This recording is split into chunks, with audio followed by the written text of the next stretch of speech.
Bien maintenant, Léa va nous parler, va nous parler cinéma et plus précisément de Daddy Cool. Exactement.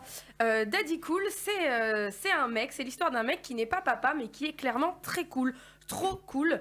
Même, ça passait lorsqu'ils avaient 25 ans, mais à l'aube de leurs 40 ans, sa femme n'en peut plus. Elle a grandi, mûri, évolué, alors que lui est resté au stade du sweat à capuche. Il rentre une énième fois bourré et confond le lit conjugal avec les toilettes. Autant vous dire que cette fois, c'en est trop et les papiers du divorce sont en chemin. Malheureusement pour elle, il possède 8% de l'appartement. Alors 8%, c'est pas grand-chose, mais c'est suffisant pour occuper les lieux alors qu'elle est doucement en train de refaire sa vie. Pour la reconquérir, une seule solution, lui prouver qu'il peut changer et être responsable. Il a donc l'idée brillante ou complètement con, je cherche encore, de monter une crèche à domicile. S'ensuit évidemment des situations aussi drôles que grotesques avec des gamins qui ont comme arme des couches culottes. Malheureusement, les scénaristes n'ont pas pris en compte que l'humour pipi-caca n'était pas obligatoire quand on filme des enfants.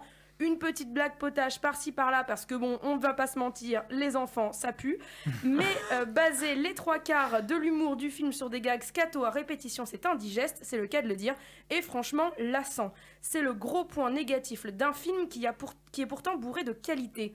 Même s'il est souvent dans les baskets du mec trop détente, je m'en foutiste et un peu penaud, Vincent Elbaz dégage toujours l'émotion juste et parfois pétrifiante. C'est pourquoi il se présente comme le héros parfait dans ce genre de comédie un peu débile au premier abord, mais qui s'avère plus puissante que prévu. La suite du casting n'est pas un reste, Laurence Arnay dégage une élégance, une beauté pure et hypnotisante, on comprend aisément que le protagoniste fasse tout ce qu'il peut de stupide pour la récupérer. Bien sûr, on note la présence du trop rare Grégory Fitoussi pour le plaisir de nos yeux, ainsi que l'exquis Jean-François Quéré pour le plaisir de nos zygomatiques. Outre le casting, la bande originale est le vrai point fort de cette histoire de grands enfants, à la fois rock, pop et entraînante. Elle nous plonge entre la nostalgie et le feel-good, mais fera aussi découvrir des merveilles musicales aux plus jeunes. Alors je n'en parle pas souvent dans mes chroniques, mais j'aimerais saluer l'énorme travail sur le décor, qui est souvent laissé pour compte dans les comédies françaises, à l'exception peut-être des films de James Hutt. Il y a une véritable recherche artistique, une volonté de nous emporter vers de la création plutôt qu'une reproduction des décors qu'on imaginerait déjà, comme on pourrait trouver chez de pourtant très bons cinéastes de comédie comme Alain Chabat, Francis Weber ou Gérard Houry. Le film se laisse regarder en souriant, on est passif devant une histoire mignonne mais sans plus. Il y a un bon metteur en scène derrière cette comédie sans prétention, ça se sent et c'est probablement ce qui fera la différence avec la cinquantaine de films de ce genre dont on nous gave nos écrans chaque année.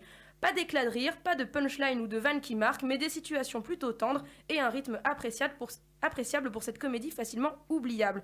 À voir donc pour les amateurs de la combinaison plaid, canapé, M&M's et de cinéma cool. Wow. Ouais.